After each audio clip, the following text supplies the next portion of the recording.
startede helt tilbage til 2010 med at komme her. Og jeg har en lille virksomhed, hvor jeg har involveret mig i bølgekraft. Og det første, vi står i her, det er sådan et sted, hvor man har sådan lidt en kravlegård, kan man sige. Fordi her laver man mindre modeller for ligesom at finde ud af, om det overhovedet er noget, man skal arbejde med, om man kan få til at virke.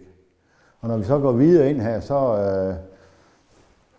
så har vi en udstilling med modeller, der igennem tiden er blevet testet her. Og der er rigtig mange forskellige forslag på, hvordan man skulle kunne gøre det. Folkecenteret er jo et genialt sted, og da jeg kommer til, der var sådan lidt mindblowing, at jeg ikke faktisk vidste, det eksisterede.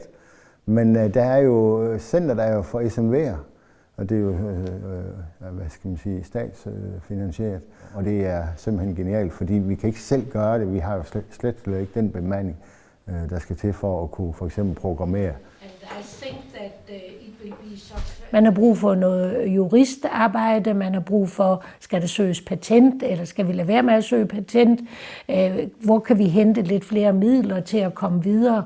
Og det har sådan været den funktion, at vi har kunnet også være med til at lave ansøgninger og hjælpe folk med at få dem prøvet af og få dem stillet op og få resultaterne målt og dermed kunne gå videre med tingene.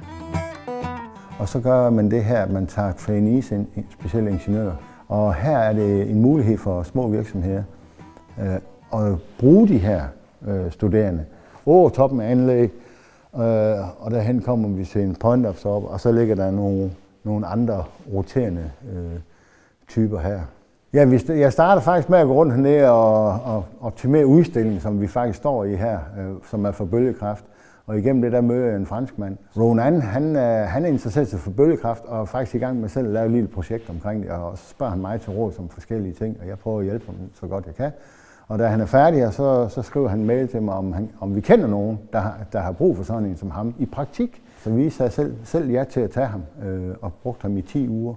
Og nu laver han faktisk hovedprojekt på sin uddannelse, altså ingeniøruddannelse, City of Wales, og vi føder ham med data, som vi laver test her i Folkecenter med modeller, og han laver sådan noget simulering i software, hvor han er. Og her har vi jo først den der lille kravlegårdstank, men vi har jo også en større tank herinde, som jo faktisk er 6 meter i diameter og 1,60 meter dyb, hvor vi også tester vores model.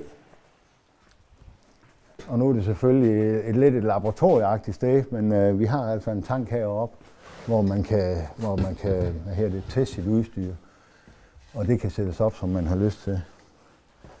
Så hvis vi skal have programmeret styring til en generator, som jo kører lidt specielt, fordi bølgerne er anderledes end vind, jamen, så skulle man jo købe sig til det, eller selv sætte sig ind i det, og det kan man jo ikke. Altså vi har jo lidt vores speciale, hvad vi er gode til, og elektronik og den del, det er ikke det, vi har speciale i, men vi er klar over, at vi er nødt til at have nogen, der kan det. Centeret er her jo for det. Så tænker jeg, det er da genialt, og måske er man bange for det her med sine patenter og sådan noget, men så laver man bare NDR, altså hemmeligholdelsesaftale med dem, man arbejder med. Og så kan de arbejde med de ting, hvor vi ikke er specialister, men hvor de ønsker at uddanne sig til at blive det. Og så får de noget real life experience.